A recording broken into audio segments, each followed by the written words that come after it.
वालेकुम, welcome to my YouTube channel the light of knowledge. आज मैं अपना लास्ट लेक्चर आपके पहले चैप्टर का जो हमने 9th क्लास की सीरीज स्टार्ट की थी केमिस्ट्री की, फंडामेंटल्स ऑफ केमिस्ट्री की, उसकी हम आज लास्ट लेक्चर रिकॉर्ड करें। आपका लास्ट लेक्चर का पहला जो आपकी आर्टिकल है वो है फ्री रेडिकल। फ्री रेडिकल क्या होता है? फ्री रेडिकल बेसिकली आपके पास वो एटम होता है जिसमें आप एटम के अंदर ऑड नंबर ऑफ इलेक्ट्रॉन्स मौजूद हो। ठीक है, ऑड नंबर ऑफ इलेक्ट्रॉन्स जब मौजूद होते हैं तो वो एटम क्या बन जाता है? वो फ्री रेडिकल बन जाता है। ऑड नंबर ऑफ इलेक्ट्रॉन्स का मतलब ये भी होता है कि वो अनपेयर्ड होता है, वो किसी दूसरे इलेक्ट्रॉन के साथ पेयर नहीं बना रहा होता। तो ऐसे एटम को हम नेम दे देते हैं फ्री रेडिकल का। एन एटम और a group of atom having odd number of electrons is called the free radical.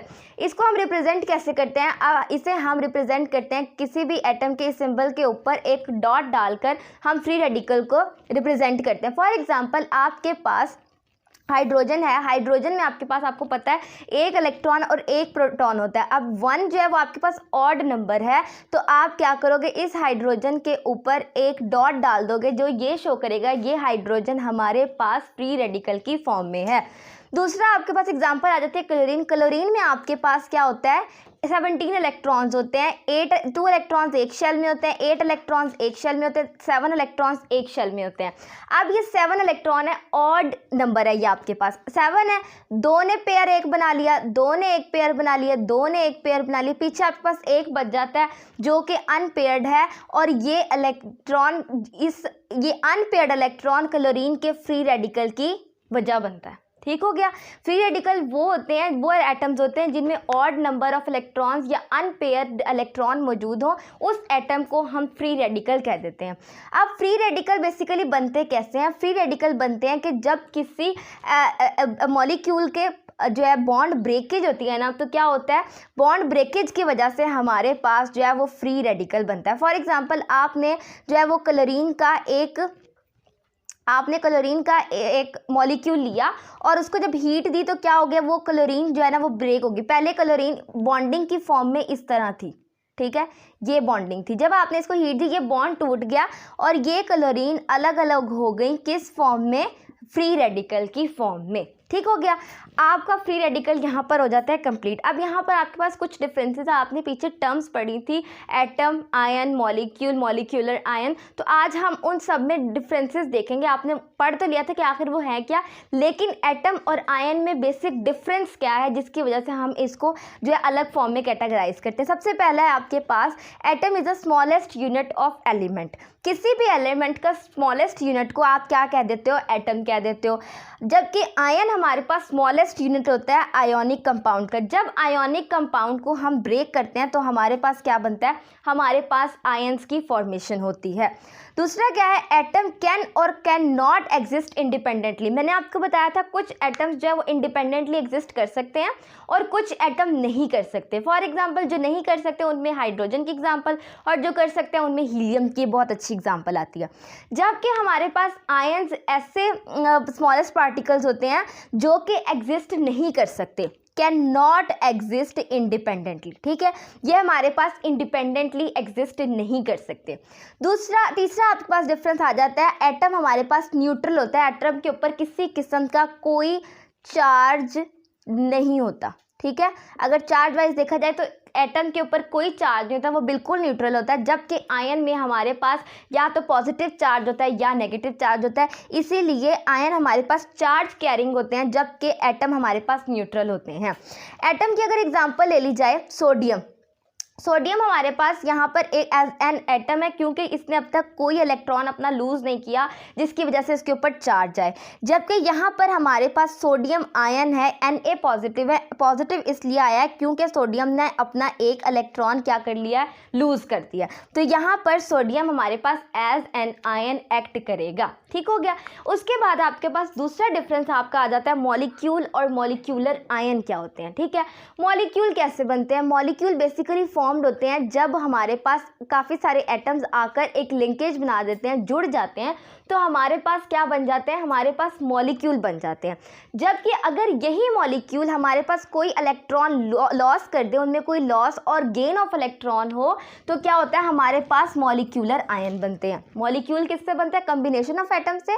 और अगर यही मॉलिक्यूल जो है कोई इलेक्ट्रॉन लॉस कर दे या गेन कर लें, तो वो क्या बना देते हैं, मॉलिक्यूलर आयन बना देते हैं। मॉलिक्यूल हमारे पास स्टेबल होते हैं, ठीक है, ये एग्जिस्ट कर सकते हैं इंडिपेंडेंटली, जबकि मॉलिक्यूलर आयन लॉस और गेनिंग ऑफ इलेक्ट्रॉन की वजह से अनस्टेबल हो जाते हैं, ठीक है। हमारे पास मॉलिक्यूल न्यूट्रल होते हैं, इनके ऊपर किसी किस्म का कोई चार्ज नहीं होता, मगर हमारे पास मॉलिक्यूलर आयन के में हमारे पास क्या होता है, चार्ज होता है। मॉलिक्यूल की अच्छी एग्जांपल आपके पास है वाटर की और सल्फ्यूरिक एसिड की। जबकि मॉलिक्यूलर आयन क्या है, अब यहाँ पर क्या हुआ, ये CH4 एक कंप्लीट आयन था, लेकिन इसने क्या किया, इसने अपना एक इलेक्ट्रॉन जो है वो लॉस कर दिया, जिसकी वजह से इसके ऊपर पॉजिटिव चार्ज आ गया और ये एक मॉलिक्यूलर आयन बन गया, ठीक हो गया। तीसरा और लास्ट आपका डिफरेंस है आयन और फ्री रेडिकल में, कि आयन और फ्री रेडिकल में क्या डिफरेंस है।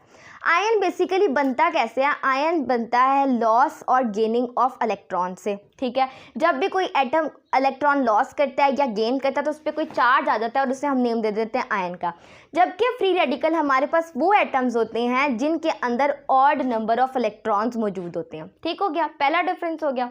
दूसरा क्या है, आयंस हमारे पास प्रेजेंट होते हैं सोल्यूशन में और क्रिस्टल लैटिस में, ठीक है। क्रिस्टल्स में भी हमारे पास आयंस मौजूद होते हैं और ये सोल्यूशन में मौजूद होते हैं। जब हम किसी आयोनिक कंपाउंड का सोल्यूशन बनाते हैं तो हमारे पास आयंस की फॉर्मेशन होती है।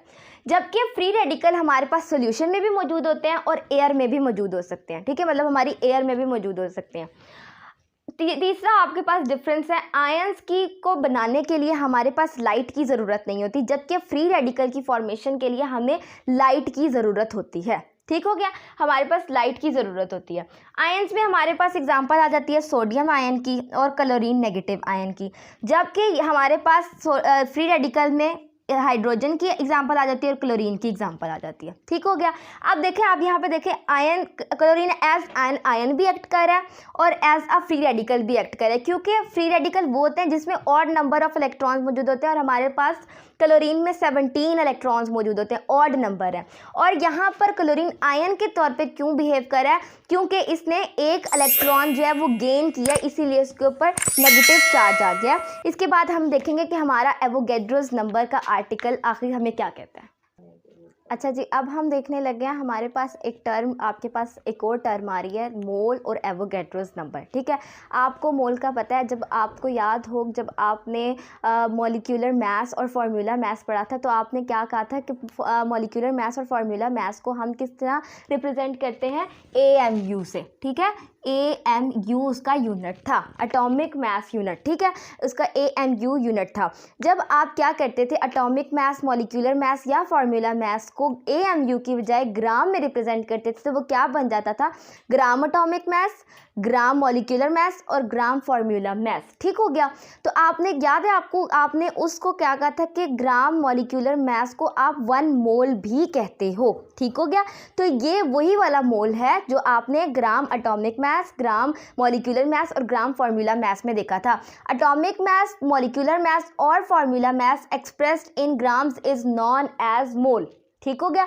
ये इसकी सिंपलेस्ट डेफिनेशन है। अगर थोड़ी कॉम्प्लेक्स डेफिनेशन में जाएं तो वो कहता है the amount of substance having 6.02 multiply 10⁻23 particles of atom, molecule और formula unit, it is also called secret unit. ये मोल का दूसरा नाम है, केमिस्ट सीक्रेट यूनिट। तो मोल वो अमाउंट ऑफ सब्सटेंस भी है जिसमें हमारे पास पार्टिकल्स कितने होते हैं, डेफिनेट उन्होंने पार्टिकल की हमें क्वांटिटी दे दी है 6.02 मल्टीप्लाई 10⁻23। इसका क्या मतलब हुआ, 1 मोल में हमारे पास हमेशा 6.02 मल्टीप्लाई 10⁻23 पार्टिकल्स मौजूद होंगे। मोल आपकी सिंपलेस्ट डेफिनेशन है, एटॉमिक मास, मॉलिक्यूलर मास और formula mass expressed in gram instead of AMU is known as mole, ठीक है। जब आप इन सब को ग्राम्स में रिप्रेजेंट करते हो, बजाय इसके कि आप उनको AMU में करो, तो आप उसको नेम दे देते हो मोल का। और दूसरी डेफिनेशन क्या है, मोल किसी भी सब्सटेंस की वो अमाउंट है जिसमें उस सब्सटेंस के 6.02 मल्टीप्लाई 10⁻23 पार्टिकल्स मौजूद हों। मोल किसी भी सब्सटेंस की वो अमाउंट है जिसमें 6.02 मल्टीप्लाई 10⁻23 पार्टिकल्स मौजूद हों। मोल का दूसरा नाम क्या रखा हुआ है उन्होंने, केमिस्ट सीक्रेट यूनिट। ठीक हो गया, ये इसका दूसरा नाम है। अब क्या है हमारे पास एग्जाम्पल कैसे आ जाती है कि 1 mole of carbon, 1 mole of carbon का क्या मतलब है कि कितने कार्बन के पार्टिकल मौजूद होंगे, 6.02 मल्टीप्लाई 10⁻23 कार्बन एटम्स मौजूद होंगे। 1 मोल ऑफ कार्बन में हमारे पास 6.03 मल्टीप्लाई 10⁻23 कार्बन एटम्स मौजूद होंगे और उसका कार्बन एटम का एटॉमिक नंबर 12 ग्राम ही होगा। 1 मोल आपने यही नहीं कहा था कि 1 मोल क्या होता है, जब आप किसी भी उसके एटम के या एलिमेंट के एटॉमिक नंबर को ग्राम में रिप्रेजेंट करो, तो एटॉमिक नंबर कार्बन का 12 है और जब हम उसको ग्राम में रिप्रेजेंट करें तो ये वो 1 मोल हो गया। तो इसका क्या मतलब हुआ कि 1 मोल इक्वल होगा 6.02 multiply 10⁻23 particles of carbon atom और साथ ही इक्वल होगा उसके एटॉमिक मास के, जिसको हम ग्राम्स में रिप्रेजेंट कर रहे हैं। उसके बाद अगर हम देख लें मॉलिक्यूल में, ये हमने एटॉमिक मास वाइज देख लिया। 1 मोल ऑफ वाटर, वाटर एक मॉलिक्यूल है, 1 mole of water contains 6.02 multiply 10⁻23 particle molecules of water और ये इक्वल होगा 18 ग्राम के, ठीक है, जो कि हमारे पास मॉलिक्यूलर मास है वाटर का। तो इसका मतलब हुआ 1 mole of water, amount of particle of water और molecular mass of particle molecular mass of water आपस में इक्वल हैं। ठीक हो गया, 1 मोल इक्वल होगा 6.02 मल्टीप्लाई 10⁻23 वाटर के मॉलिक्यूल के और साथ ही वाटर के अगर आप मॉलिक्यूलर मास को AMU की बजाय ग्राम्स में रिप्रेजेंट कर दो तब भी वो 1 मोल के इक्वल होगा। ठीक हो गया, आई होप आपको मोल की समझ आ गई होगी। अब आ जाते हैं Avogadro's number. Basically Avogadro's number और हमारे पास मोल जो है आपस में कनेक्टेड है। ठीक है, एवोगैड्रो नंबर क्या है, it is a number of particle present in 1 मोल। आप मोल की क्या डेफिनेशन कह रहे थे, it is a number of particle, it is a definition आपकी है the amount of substance having 6.02 multiply 10⁻23 particles, कि ये किसी भी सब्सटेंस में की वो अमाउंट है जिसमें 6.02 मल्टीप्लाई 10⁻23 पार्टिकल्स मौजूद हों। अब आप क्या कह रहे हो, the number of particles present in 1 मोल। ठीक है, 1 मोल में जितने पार्टिकल्स मौजूद होते हैं उसे हम एवोगैड्रोस नंबर कह देते हैं। ठीक है, 1 मोल में जितने भी पार्टिकल्स मौजूद होते हैं उसको हम एवोगैड्रोस नंबर कह देते हैं। और आपको पता है 1 मोल में हमेशा हमारे पास 6.02 मल्टीप्लाई 10⁻23 पार्टिकल्स मौजूद होते हैं। तो यहाँ पर मोल और एवोगैड्रोस नंबर दोनों इक्वल हैं। ठीक है, अब क्या है, मोल की आपके पास वैल्यू कितनी थी, 1 मोल में आपके पास 6.02 मल्टीप्लाई 10⁻23 पार्टिकल्स मौजूद थे, दोनों इक्वल है। तो इसका मतलब है एक एवोगैड्रो नंबर में भी आपके पास 6.02 मल्टीप्लाई 10⁻23 पार्टिकल्स जो होंगे। आप यहाँ पर आपका जो है चैप्टर के साथ साथ आपका लेक्चर भी समअप हो गया है। आप लेक्चर में आपने क्या देखा था, आपने देखा एवोगैड्रोस नंबर देखा, फिर एवोगैड्रोस और नंबर और मोल को आपस में रिलेट किया कि किस तरह एवोगैड्रोस नंबर और मोल आपस में रिलेट करते हैं। आई होप आपको मेरा वीडियो पसंद आया होगा। अगर आपको मेरा वीडियो पसंद आए तो लाइक कमेंट ज़रूर कीजिएगा, मेरे चैनल को सब्सक्राइब भी कीजिएगा। थैंक यू सो मच, अल्लाह हाफिज़।